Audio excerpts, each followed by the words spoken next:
សួស្តីប្រហែលថ្ងៃមុនគឺខួបកំណើតខ្ញុំហើយខ្ញុំបានទៅញ៉ាំអីមួយមិត្តភក្តិ6-7នាក់ហ្នឹងណាហើយនេះគឺជាការផាត់មុខធ្វើសក់ខ្លួនឯងតោះអញ្ចឹងចាំខ្ញុំប្រាប់ពីរបៀបធ្វើគីឡូពេលដែលយូរទៅរៀនចេះមានការអីអាចនឹងផាត់មុខខ្លួនឯងមកបានណាអូខេចាប់ផ្ដើមពីដំបូងលាងមុខឲ្យស្អាតលុបមុខឲ្យស្អាតហើយលាបឡេធម្មតាឡេនេះគឺយើងធ្លាប់ប្រើរាល់ថ្ងៃលាបបណ្ណាលាបទៅតាមធម្មតាគេអត់សូវលាបទេប៉ុន្តែខ្ញុំធ្លាប់លាបឡេហ្នឹងបន្ទាប់ពីឡេហ្នឹងហើយគឺខ្ញុំលាប primer ហ្នឹងគឺជារបៀបឡេមួយយ៉ាងដែលគេមុន make up ណាព្រោះអីលាបវាទៅធ្វើឲ្យ make up យើងនឹងវាម៉ត់ចូលគ្នាហើយវាខំនៅលើមុខបានយូរហើយសម្រាប់ម៉ាក់គឺតើតែយើងសាកខ្លួនឯងថាម៉ាក់ណាត្រូវនឹងមុខរបស់យើងសម្រាប់ខ្ញុំហ្នឹងគឺខ្ញុំប្រើ Maybelline ឥឡូវនេះដល់វគ្គ concealer ហ្នឹងគឺម្សៅស្អិតដែលពណ៌ឲ្យយកឲ្យសជាងស្បែកយើងណាប្រើវានៅក្រោមភ្នែកខ្ទង់ច្រមុះលើបបេមាត់ហើយនឹងថ្ងាសកន្លែងណាដែលចង់ឲ្យភ្លឺហើយផុសគឺយើងប្រើ concealer ហ្នឹងទៅកន្លែងណាដែលយើងចង់ឲ្យឃើញស្មៅគឺយើងប្រើ contour ពណ៌សូកូឡាគឺខ្ញុំយកមកដាក់កន្លែងឆ្អឹងថ្គាមជុំវិញថ្ងាសហើយនឹងសងខាងច្រមុះកន្លែងហ្នឹងពេលដែលយើងដាក់ស្មៅនោះទៅគឺឃើញមុខយើងមានទម្រង់មាន definition ណាបន្ទាប់ពីតប់អាហ្នឹងចូលមុខអស់ហើយខ្ញុំប្រើ foundation ដែលខ្ញុំប្រើហ្នឹងគឺរបៀបជាសេរ៉ូមហើយទឹកវាអត់ក្រាស់ខ្លាំងទេនេះយើងហៅថាម្សៅតំណប់ហ្នឹងអញ្ចឹងម្សៅតំណប់ម្សៅស្អិតហ្នឹងយើងយកមកដាក់ពីលើ concealer ហើយនឹង contour បន្ទាប់មក blush ម្សៅពណ៌កាជុកហ្នឹងអញ្ចឹងអាហ្នឹងតើយើងសាកមើលសិនថាតើមុខយើងស៊ីជាមួយនឹងពណ៌អីហើយចាប់ផ្ដើមពីបន្តិចទៅកុំជ្រុលដៃដូចខ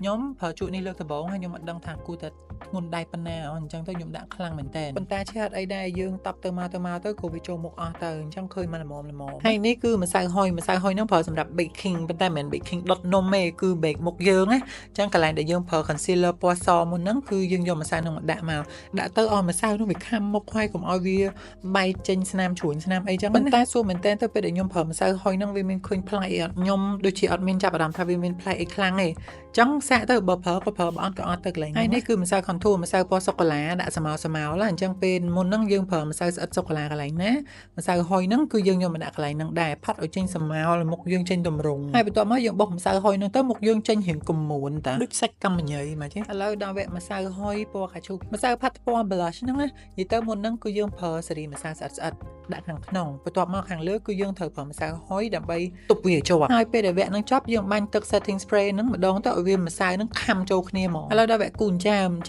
្នឹងគឺខ្ញុំប្រើ eye shadow ពណ៌ខ្មៅអញ្ចឹងពេលដែលទិញម្សៅផាត់ភ្នែកហ្នឹងគឺខ្ញុំទិញណាដែលមានពណ៌ខ្មៅនៅក្នុងហ្នឹងស្រាប់ពីព្រោះខ្ញុំអត់ចង់ប្រើម្សៅផាត់ចាមផ្សេងម្សៅផាត់ភ្នែកផ្សេងចេញមកដូចតែគ្នាទាំងអស់ it's all the same and I don't want to buy 100 things for one face I have one face ហេអញ្ចឹងពេលដែលយើងយកម្សៅផាត់ភ្នែកហ្នឹងមកផាត់ចាមបានរៀងល្មមហើយយើងមើលទៅឃើញអូខេអាហ្នឹងគឺយើងស្មឹងស្មាតមើលខ្លួនឯងយើងមើលឃើញអូខេហើយគឺយើងយកខ្មៅដៃគូនចាមយកមកគូសម្ដងពេលដែលគូខ្មៅដៃហ្នឹងគឺបានន័យថាយើងគូយករៀងឲ្យរត់តែច្បាស់ហើយរត់តែស្អាតជាងហ្នឹងទៀតយកសលេតបាតតិចហ្នឹងយកមកសម្អាតវាទៅគឺឃើញរត់តែមុតហ្មងហើយនេះគឺខ្ញុំសិតរុំភ្នែកហ្នឹងឲ្យវាបាសទៅលើឲ្យវារៀបឲ្យមើលទៅឃើញសើមស្អាតឥឡូវដល់ការផាត់ភ្នែកហ្នឹងគឺមានរាប់សិបលានម៉ូដដល់ពេលម៉ូដច្រើនពេកខ្ញុំអត់ដឹងធ្វើអីខ្ញុំក៏គ្រាន់តែគូកតុយធម្មតាអញ្ចឹងណាយកខ្មៅដៃយកមកគូទៅអញ្ចឹងខ្មៅដៃពណ៌សូកូឡាហ្នឹងខ្ញុំយកទុកគូច្បកភ្នែកខាងលើហើយជាមួយនឹងកតុយភ្នែកហើយខាងក្រោមខ្ញុំគូជាមួយនឹងពណ៌ទឹកប្រាក់ហើយពេលដែលគូភ្នែកហើយគឺខ្ញុំលាប mascara អញ្ចឹងកន្លែង mascara ហ្នឹងខ្ញុំអត់បង្ហាញទេពីព្រោះអីវាអត់មានអីថ្មីអត់មានអីចម្លែកទេហើយម្យ៉ាងខ្ញុំគូបតាខ្មាស់គេមិនបាច់បង្ហាញទេហើយអញ្ចឹងដល់វគ្គលាបក្រែមហីតាមធម្មតាខ្ញុំ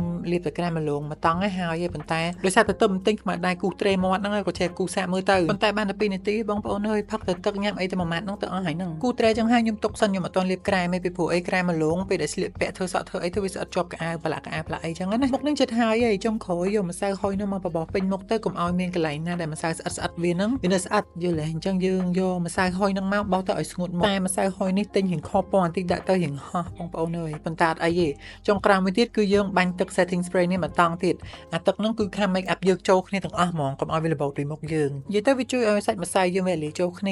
ាចុងក្រោយគឺខ្ញុំលាបក្រែមហ្នឹងដាក់ក្រែមម្លងពណ៌រៀងជុកមកហើយនេះគឺលទ្ធផលរបស់យើងល្មមអត់មានអីហក់លោតទៅណាទេបងប្អូននិយាយទៅចេះតែងខ្លួនឯងគឺអត់មានអីខាតទេហើយបើសិនជាយើងអត់ចេះតោះតែយើងចាប់ផ្ដើមរៀនពីចំណុចណាមួយហើយទោះបីជាយើងផាត់ខុសផាត់មិនស្អាតក៏អត់មានជាទោសបីដែរពីព្រោះអីជាមុខរបស់យើងទេបងប្អូនហើយផាត់លើកទី1គឺមិនដែលជោគជ័យមិនដែលស្អាតទេតើយើងខំប្រឹងម្ដងហើយម្ដងទៀតខ្ញុំកាន់ជួបផាត់មុខលេងតាំងពីនៅរៀនវិទ្យាល័យតាំងពីគេនៅសោតខ្ញុំមក so practice